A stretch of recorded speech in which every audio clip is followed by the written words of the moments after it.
Dan celakalah orang-orang yang tidak bisa bersujud sama sekali kepada Allah. Saya terangkan sekali lagi. Makanya ketika kita bisa bersujud kepada Allah, maka bersyukur sesungguhnya kepada Allah. Jangan dipikirkan diterima atau tidaknya. Yang terpenting kita bisa bersujud kepada Allah, itu adalah salah satu nikmat yang paling besar dunia menuju akhirat.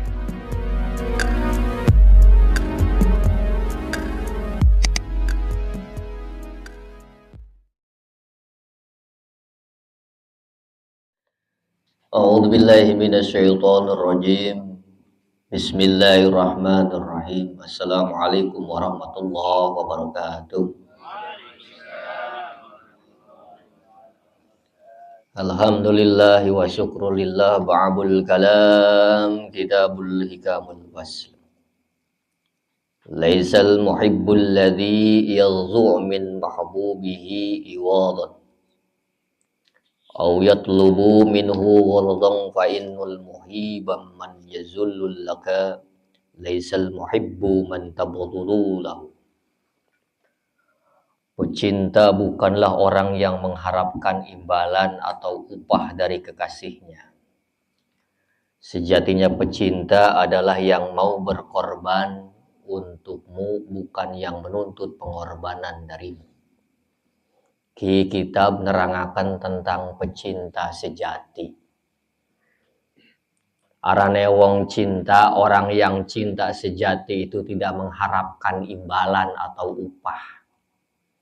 Karena di balik cinta itu pasti ada pengorbanan dan tidak dituntut untuk mengorbankan. Artinya mencintai yang cinta sejati yaitu cinta kepada Allah Subhanahu wa Ta'ala. Karena orang yang cinta beda dengan orang yang cinta-cintaan atau cinta monyet. Jadi cinta yang sejati yaitu cintanya didasari keridhaan lillahi ta'ala. Cinta yang sejati tidak mengharapkan imbalan apapun karena cinta. Kita ini semua belum tertanam cinta yang sejati kepada Allah. Hanya sebatas cinta-cintaan atau cinta anak TK. Kalau ada tujuannya baru cinta. Kalau sudah terkabul tujuannya cintanya ganti. Nah itu baru cinta-cintaan.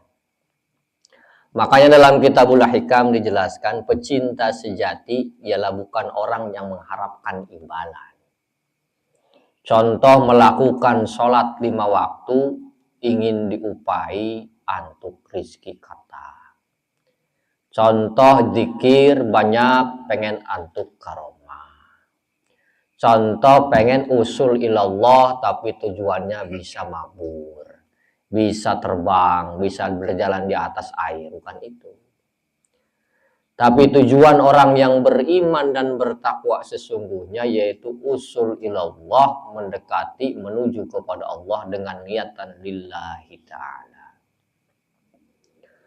Kalau dibungkus secara lahiriah kita ditujukan pengen usul ilallah lah, Arab ning Allah, mau kepada Allah saja, itu tidak akan tercapai karena didorong dengan nafsu. Terus bagaimana usul ilallah yang benar? Usul ilallah itu dilakoni, dijalani istiqomah tanpa memikirkan apapun. Itu yang disebut pecinta sejati. Lir ibarat kita cinta kepada seseorang, kepada seorang makhluk misalkan. Kalau cinta kepada seseorang, waktu jam berapapun, janjian jam berapapun pasti datang. Dan ketika seseorang yang kita cintai meminta apapun pasti diturutin. Ngobrol dari sore sampai pagi nggak akan kerasa, namanya orang jatuh cinta. Dan kadang-kadang cinta kita terbalik, malah lebih cinta mati kepada orang hidup daripada kepada Sang Pencipta. Coba diganti cinta kita kepada Sang Pencipta. Susah ditanamkan. Karena tidak ada dasar keimanan yang kuat kepada Allah. Cinta kita masih cinta kamuflase. Cintanya ketika kita punya kerinduan, punya masalah, punya beban yang berat, baru kita bertemu dengan Sang Maha Pencipta setiap hari. Tapi ketika sudah dikabul, sudah diijabah, sudah terlakoni, terlaksanakan, tiba-tiba kita menjauh daripada itu. Makanya para hadirin, para jamaah majelis ilmu rahimakumullah, marilah kita tanamkan cinta yang sesungguhnya kepada Allah Subhanahu wa Ta'ala. Karena cinta yang sesungguhnya tidak akan menerima atau mengharapkan apapun dari yang dicintai. Karena konsekuensi seorang pecinta sejati itu sejatinya pasti diberikan. Ketika kita cinta kepada Allah dengan melakukan segala aktivitas yang diperintah Allah, entah itu ibadahnya, sholat, zikirnya, sedekahnya, apapun itu, pasti Allah akan memberikan segala sesuatu yang sudah jadi ketentuan-ketentuan yang Allah terangkan dalam Al-Quran. Maka dari itu, belajar untuk menanamkan cinta sir di dalam hati. Karena ketika manusia tidak ada sirnya di dalam hati, maka hidupnya hampa. Ibarat kita ketemu istri dulu sebelum menikah, pasti ada sirnya. Makanya terjadi pernikahan, dan akhirnya buahnya dapat kebahagiaan. Begitupun kepada Allah. Jadi ketika sirnya kita tidak ada kepada Allah, maka akan melakukan ibadah itu akan malas. Entah itu ibadah sholatnya, apapun itu kebagusan yang diperintah Allah, itu tidak akan dilaksanakan karena tidak ada sirnya. Dan celakalah orang-orang yang tidak bisa bersujud sama sekali kepada Allah. Saya terangkan sekali lagi. Makanya ketika kita bisa bersujud kepada Allah, maka bersyukur sesungguhnya kepada Allah. Jangan dipikirkan diterima atau tidaknya. Yang terpenting kita bisa bersujud kepada Allah, itu adalah salah satu nikmat yang paling besar dunia menuju akhirat. Karena tidak gampang. Allah, ciri-ciri Allah sayang kepada hambanya, hambanya akan berjalan melakukan ibadah kepada Allah. Itulah ciri-ciri Allah sayang kepada hambanya. Tapi sebaliknya, ketika Allah membenci hamba tersebut, ketika Allah menghijab hamba tersebut, maka hamba itu akan jauh daripada kasih sayang Allah. Contoh, dia tidak akan digerakkan untuk sholat. Dia tidak ada digerakkan untuk kebaikan-kebaikan. Setiap harinya dia digerakkan untuk urusan duniawi-duniawi. Nah, itulah yang dibenci oleh Allah Subhanahu wa Ta'ala. A'udzubillah min dzalik. Laula mayaddinun nufus ma tahaqqaqa sirrus sa'irin. Izla ma saffata bainaka wa bainahu hatta tutwiha rahlatuk. Wala qat'ata bainaka wa jatnahu hatta ta'muhu wasultuka. Seorang manusia yang berjalan menuju kepada Allah, banyak hal-hal yang harus dilakukan. Intinya, kadang-kadang kita malas untuk melakukan ibadah kepada Allah. Kadang-kadang hawa nafsu ini mengkungkung kita, sehingga kita tidak bisa untuk melakukan ibadah, bahkan berat untuk melakukan ibadah. Makanya manusia itu diciptakan oleh Allah antara kerajaan langit dan kerajaan bumi. Manusia itu ada di tengah-tengah. Kenapa bisa begitu? Jasadnya diurus, ditampung oleh alam semesta.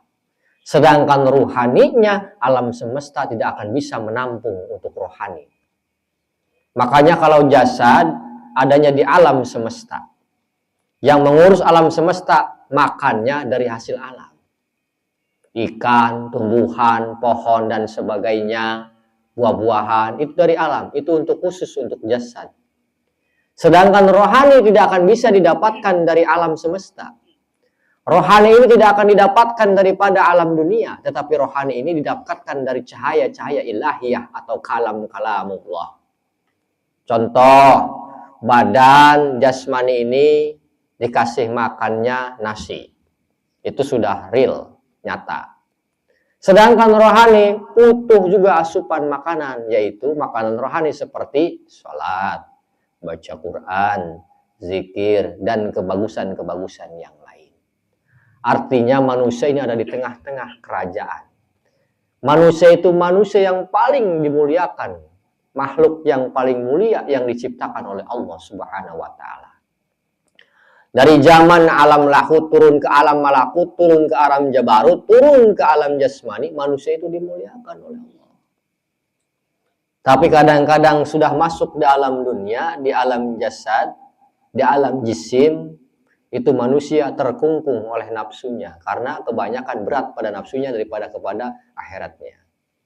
Maka dari itu, perbaiki diri kita untuk senantiasa menyadari segala kesalahan dan dosa-dosa kita kepada Allah. Allah sudah menggerakkan kita luar biasa.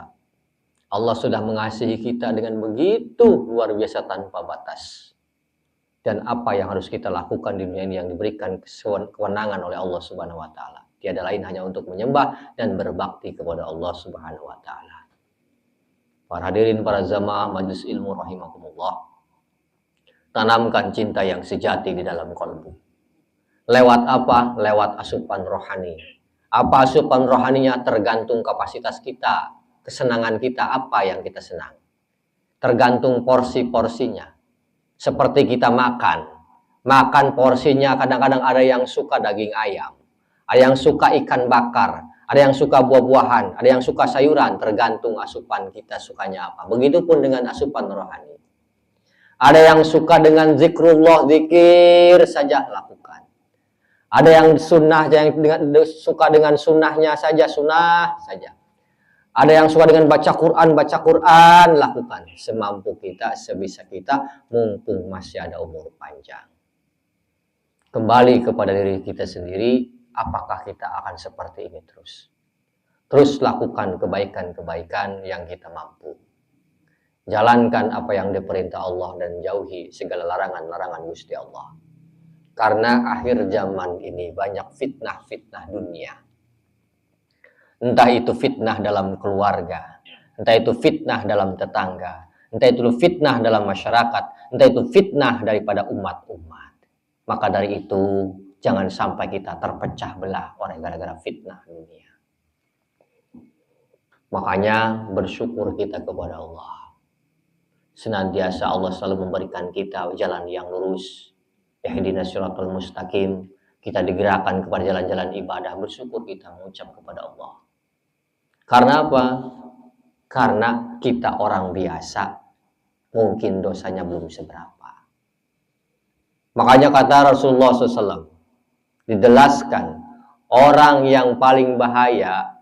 Yang pertama dekat dengan neraka. Yaitu para ulama. Para alim. Kenapa bisa begitu? Karena seorang ulama ketika berceramah atau menasihati seseorang tidak sesuai dengan apa yang diperintahkan Allah dan Rasulullah, itulah orang yang pertama dekat dengan neraka. Makanya hati-hati, ya. Kalau kita menasihati orang harus sesuai dengan jalan-jalan yang sudah jadi ketentuan dan perintah Allah Subhanahu wa Ta'ala sesuai sunnah Rasulullah sallallahu alaihi wasallam. Dan yang kedua, orang yang paling dekat dengan neraka, orang sombong. Makanya jangan sombong-sombong, ya. Karena apa? Iblis sombong diusir oleh Allah. Untuk ketawaduan, untuk keilmuan, iblis lebih hebat ilmunya. Untuk sujud kepada Allah, iblis lebih lama sujudnya. Untuk kesaktian, iblis lebih sakti-saktinya. Tapi satu yang tidak mau diamalkan oleh iblis, yaitu kerendah hatian atau ketawaduan. Itu yang tidak mau belajar sama sekali oleh iblis. Makanya jadilah kita orang-orang yang tawadu. Orang-orang yang rendah hati, yang apa adanya. Supaya apa? Supaya tertanam cinta yang dalam kepada Allah. Jadi kembalikan segala sesuatu yang terjadi pada diri kita itu dasar dari takdir Allah Subhanahu wa Ta'ala. Entah pun kita diberikan apapun, melihatnya al-marifat kepada Allah. Al-awalin marifatullah. awal-awal orang itu harus bermarifat. Contoh, kalau kita sudah mengetahui marifat kepada Allah, maka kehidupan di dunia ini tidak akan kita dibikin pusing. Contoh, seperti kita sedang usaha tiba-tiba jatuh, jeger, gak usah nyalain orang. Lihat kita kepada Allah, Gusti Allah pengennya begini. Berarti ada yang salah dengan kita. Berarti Allah sedang berbahasa kepada kita untuk mengundang kita agar kembali kepada Allah. Nah, kadang-kadang kita ngeluh, kita komen, itu akibat apa? Tidak memahami bahasa-bahasa ilahiyah atau bahasa-bahasa cinta Allah kepada kita. Maka dari itu ambil hikmah dari segala pembelajaran. Dari segala sesuatu yang tertimpa kepada kita, itu pasti ada makna dan hikmah yang harus kita pelajari.